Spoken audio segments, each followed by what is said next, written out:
Well, sometime tomorrow, and I guess in the afternoon or whenever they decide to do it, should be an extremely interesting day because it looks like Trump is going to have some serious financial problems after this.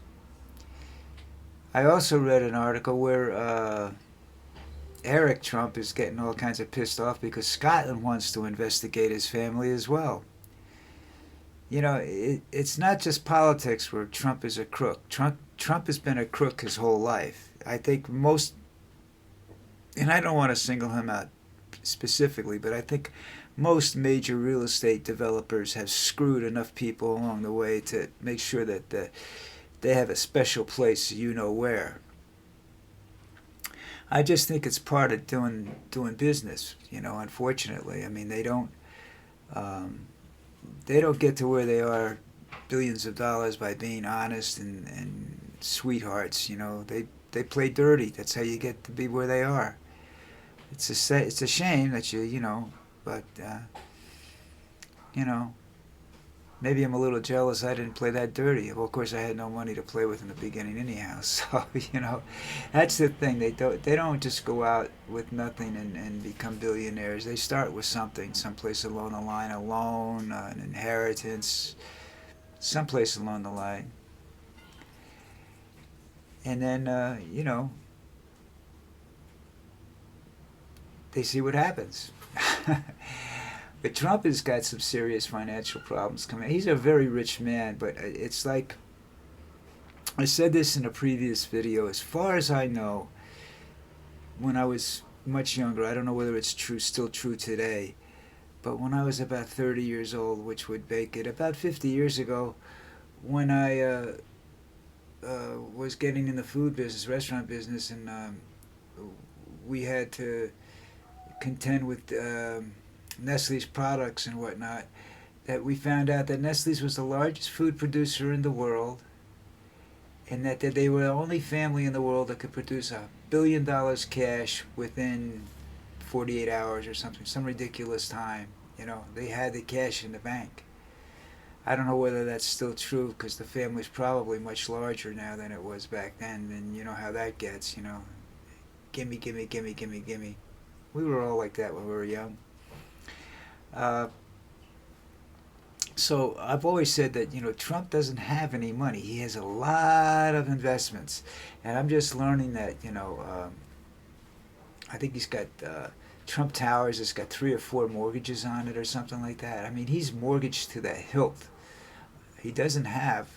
He says he has the money for this bond, which is about $500 million in cash. He says he has more than that, and I believe him. But it's not his money. It's yours or Joe's money, because he's taking it from this political PACs, super PACs, that allow you to use the money for anything.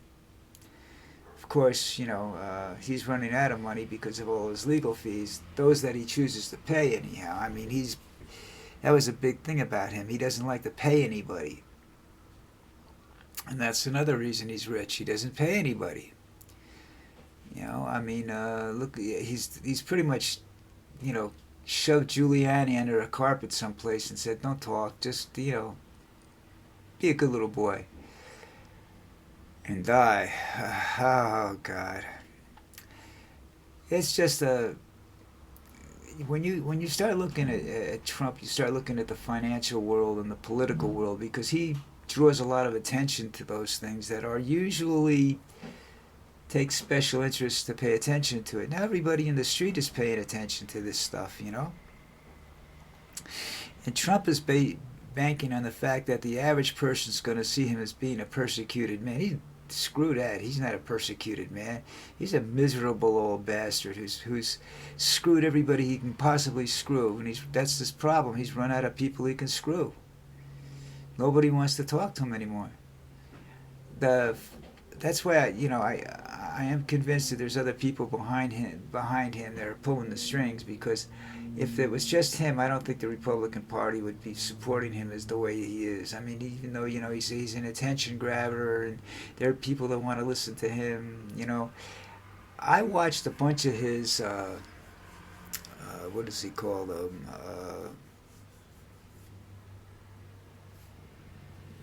meetings or something like that, where he's standing up and he's talking about it, and I've seen the same 15 people in front of the camera for about 4 or 5 of them, and they're in different states of the union. If these people are following him around, I think they're getting paid. The Beatles did that. Don't let anybody kid you. When they came to America, they paid. The number varies between 250 and 500 people, young people, to be at the airport screaming their lungs out when they got off the plane. Now, did they have to do that later on? I don't know whether they continue to do, for how long they continue to do that, or if they did it later on, and I don't know. I do know that when I saw that with, I went to a Juanes concert in America at the Mohegan Sun, and had nice seats. There's nobody sitting around us. It was because it's a Latino concert and it's New England, so there wasn't a lot of people there. But what you watch and see is that they release a group of people when he hits the stage. If about 100, 150 people go running up to the stage and screaming and yelling and applauding, and you find out later that they're all employees of the various radio stations, record companies, even the casino itself, that were doing that so that they could show that he's a very popular man. I mean, they do this all the time. You can't get a front row seat to a concert unless you're very rich, and I don't think if you're very rich you don't want to sit there. You want to sit in a box someplace or backstage. But the reason you can't get it is because the TV, radio, and the music companies and all the promotional people own those tickets, and they put their people there so that it looks like everybody's having a great time and enjoying him. In a lot of cases, they don't have to do that because people would love to sit with him, be that close to him and whatnot. They're actually very bad places to be. I've been there one time in my life and I never want to do it again. I thought I was going to get crushed to death by some idiots. But that's, I think he does that with his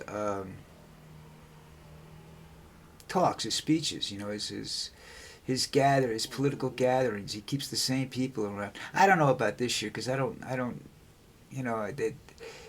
they say he has had to remove seats and stuff because there just aren't enough people at all these events anymore. So I don't know whether that's true either.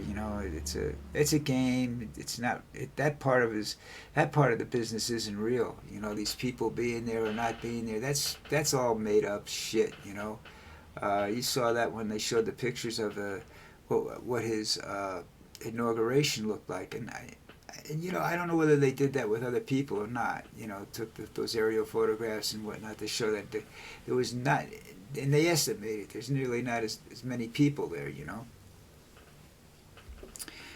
I remember whose concert with Diana Ross's or somebody's concert in Central Park. They said there was over 1 million people there.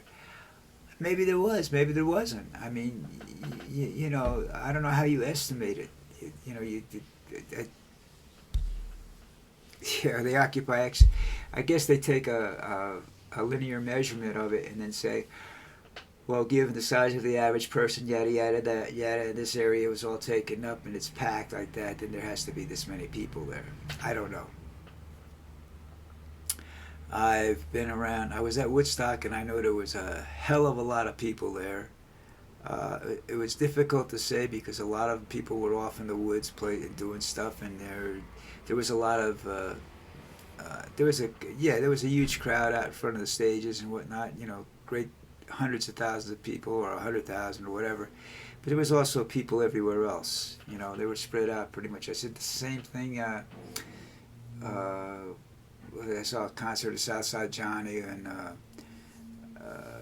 few other people down the shore too. It was the same thing. They said there were this many people there, and if there was 20,000 people there, I would have been surprised. Especially the fact that it was in a parking lot and it was about 95 degrees outside. So, and they wouldn't let you bring any soda or water in. You had to buy what was there. Okay, that's it for Sunday. Let's see what tomorrow brings. Should be exciting. I want to see Trump start crying. But I figure he'll figure something out. That's what he does. He waits to the last minute and then pulls a rabbit out of his hat.